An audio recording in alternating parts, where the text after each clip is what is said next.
After starting off the first 20-something games at 10-12, the Utah Jazz right now are sitting in 13th place, which is definitely not what they expected to be. As we remember last season when they got Rudy Gobert back from injury, they were in the top 4 seed, and that's what they wanted to do this season because they kept basically everybody on the team. They kept Dante Exum, they kept Ricky Rubio, they kept Rudy Gobert, and everyone else on the team, Joe Ingles as well. And right now, they're really trying to find an answer as to how they can perform better because they're obviously not doing it right now in the Western Conference.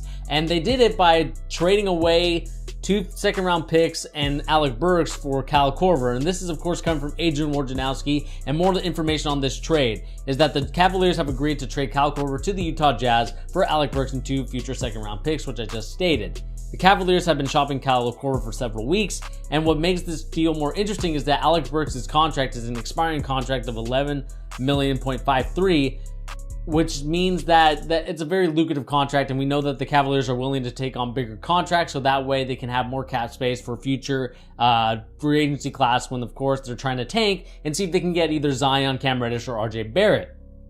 Now, the real question is going to be more for the Utah Jazz, and my only question for the Utah Jazz is, was this a good move? Because in my opinion, 3-point shooting isn't especially what you need. We all know if we look at the team stats for the Jazz, obviously when they're losing, they're shooting about 29% from 3-point land. And even in November, they're not shooting very well at 29.2% from 3-point land.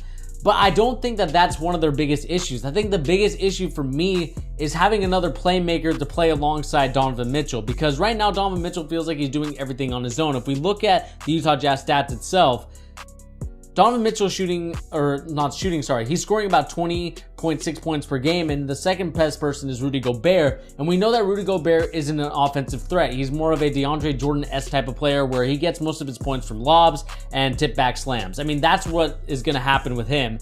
And then the next is Joe Ingles with 13.1, and I've said this before in my Fixer-Upper videos. If you guys haven't watched it, check it out.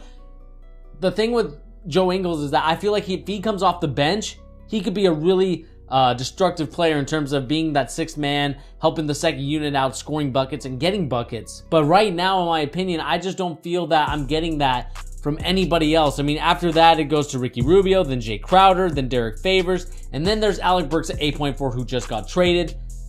If you look at Kyle Korver, like it makes sense because their shooting percentage in November is very poor. But at the same time, if I'm the Jazz, I want to see if I can get a playmaker. I don't know who it would be. I don't know where else you could look. Maybe see if you could get Bradley Beal. I don't know what it takes to get Bradley Beal. But if I'm the Utah Jazz, I'm looking to get that because not only do you get a playmaker, you also get a 3-point shooter as well in Bradley Beal. And that's the thing that I kind of get frustrated with the Jazz right now, is that it feels like Donovan Mitchell is doing it all by himself and no one's really helping out. I understand that this is more of a share the rock type of offense. It's not one person shines, but it definitely helps, especially when you have a guy like Donovan Mitchell, scoring 20 points per game. Who else is going to score the points for you? I feel like they have no one else on this team to score the points. Ricky Rubio is playing very poorly, and I don't get the same Ricky Rubio that I got last season, which is so disappointing to see because I know what kind of player Ricky Rubio can be at times. But the problem is that he's so inconsistent. This is what you get. And in my opinion, like I said, the Utah Jazz kind of made a mistake here, getting rid of a guy in Alec Burks, who I actually like his game. I think maybe you give him a little bit more minutes, and in my opinion, I would have let Dante Exum go because right now, when he attacks the hoop, he doesn't attack with purpose. He doesn't attack to drive and finish. He kind of is hesitant. He's a little slower. I think that's the thing that with Dante Exum is what I get most frustrated with. It's just that situation with him. And if I'm the Utah Jazz, I probably would have traded him or not even re-signed him and see who else you could have gotten in the free agency class. But that's just my opinion, guys. What do you guys think of this Kyle Korver trade? Will it help the Utah Jazz climb out of this 10-12 hole that they're in right now? Can they go on a nice little winning streak and get back into the playoffs? I would love to know your guys' opinion in the comments down below. But anyway, guys, this has been your boy Bernie here on The Charge, giving the latest NBA news and rumors and also basketball opinions. And guys, if you haven't checked out the channel, go and check it out. Go and hit that subscribe button if you are new to make sure that you don't miss our awesome content that we have out here. But anyway, guys, I'll catch you in the next video. Peace.